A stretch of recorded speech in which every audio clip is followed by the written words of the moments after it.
Assalamualaikum warahmatullahi wabarakatuh.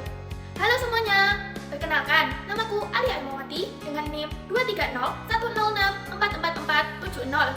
Aku berasal dari Prodi PGSD kelas 2023 L.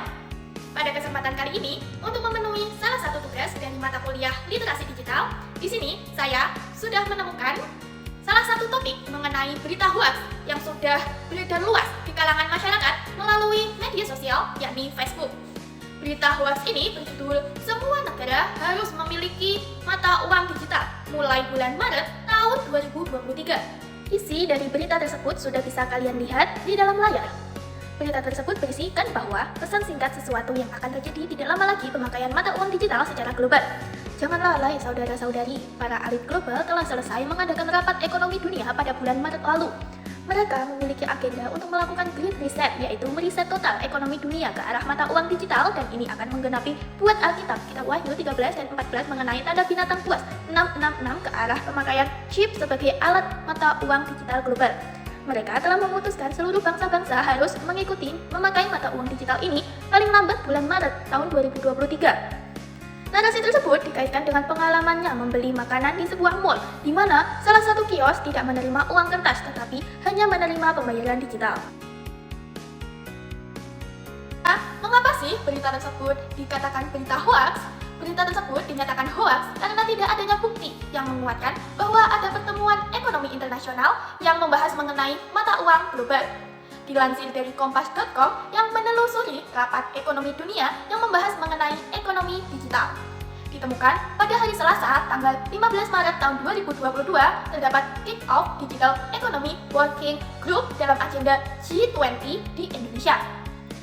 Dilansir dari laman G20, Digital Economy Working Group akan membahas mengenai tata kelola ekosistem digital global sepanjang Maret sampai September tahun 2022. Terdapat 3 isu prioritas pembahasan, yakni konektivitas dan pemulihan pasca COVID-19, keterampilan digital dan literasi digital, serta aliran data lintas batas dan aliran data bebas dengan kepercayaan. Dalam pertemuan tersebut, tidak ada pembahasan mengenai mata uang digital global yang wajib dipakai oleh semua negara. Terkait mata uang global ini merupakan teori konspirasi yang pernah dikulik oleh pemeriksa fakta AAP pada tanggal 30 September tahun 2021. Beredar narasi bahwa Perserikatan Bangsa-Bangsa atau PBB berencana mengenalkan mata uang global yang memungkinkan setiap transaksi terlacak. Faktanya, PBB tidak pernah memiliki rencana tersebut. Video Sekretaris Jenderal PBB Antonio Guterres disematkan dengan narasi keliru dan menyesatkan. Pada video yang beredar, Guterres menjelaskan tentang laporan Our Common Agenda PBB dirilis pada 10 September 2021. Laporan tersebut berisi rekomendasi Sekretaris Jenderal tentang mengenai berbagai masalah global mulai dari COVID-19 hingga perubahan iklim. Tidak ada pembahasan apapun terkait memperkenalkan mata uang digital satu dunia. Di sini saya akan menanggapi mengenai berita hoax tersebut.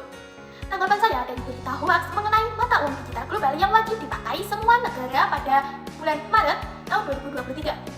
Hal ini merupakan narasi yang tidak benar. Mengapa? Hal ini merupakan konten menyesatkan untuk membingkai sebuah isu. Tidak ada bukti yang menguatkan bahwa ada pertemuan ekonomi internasional yang membahas mengenai penggunaan mata uang global. Teori mata uang global ini merupakan konspirasi yang pernah dibantah sebelumnya. Dengan ini, kita sebagai warga negara Indonesia harus dapat lebih mencermati dan menelaah lebih dalam lagi mengenai berita-berita yang beredar luas di sekitar kita. Ada beberapa cara agar kita bisa mengecek apakah berita itu asli ataukah berita itu hoax, sesuai dengan infografis yang sudah saya buat sebelumnya. Seperti yang sudah kalian lihat di dalam layar, ini adalah infografis yang sudah saya buat sebelumnya. Di dalam infografis ini terdapat 5 cara jitu yang bisa kita lakukan untuk mengecek apakah berita itu asli ataukah berita itu hoax. Langkah pertama yang bisa kalian lakukan, bahkan kita lakukan untuk mengecek berita hoax, yakni dengan hati-hati dengan judul provokatif. Apabila menjumpai berita dengan judul provokatif, sebaiknya kita mencari referensi berupa berita yang serupa dengan situs online resmi. Kemudian, membandingkan isinya apakah sama atau berbeda. Dengan demikian, setidaknya kita sebagai pembaca bisa memperoleh kesimpulan yang lebih berimbang. Langkah kedua yakni cermati alamat situs. Untuk informasi yang diperoleh dari website atau mencantumkan link, cermatilah alamat URL situs yang dimaksud. Apabila berasal dari situs yang belum terverifikasi sebagai institusi pers resmi, misalnya menggunakan domain blog, maka informasinya bisa dibilang meragukan. Langkah yang ketiga yakni periksa fakta. Perhatikan dari mana berita berasal dan siapa sumbernya, apakah dari institusi resmi atau tidak. Sebaiknya jangan cepat percaya apabila informasi berasal dari pegiat ormas, tokoh politik, atau pengamat. Perhatikan keberimbangan sumber berita. Jika hanya ada satu sumber, pembaca tidak bisa mendapatkan gambaran yang utuh. Langkah yang keempat yakni cek keaslian foto. Cara untuk mengecek keaslian foto bisa dengan memanfaatkan mesin pencari Google, yakni dengan melakukan drag and drop ke dalam pencarian Google Image. Hasil pencarian akan menyajikan gambar-gambar serupa yang terdapat di internet, sehingga bisa dibandingkan. Langkah yang kelima yakni ikut serta grup diskusi anti-hoax. Di grup-grup diskusi ini, kita bisa ikut bertanya apakah suatu informasi merupakan hoax atau bukan, sekaligus melihat klarifikasi yang sudah diberikan oleh orang lain.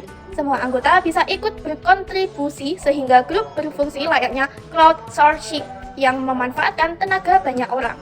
Demikian penjelasan dari saya mengenai berita hoax. Biru laut seperti kolam, ikan paus pandai menyelam. Dari lubuk hati yang paling dalam, saya tutup presentasi dengan salam. Wassalamualaikum warahmatullahi wabarakatuh.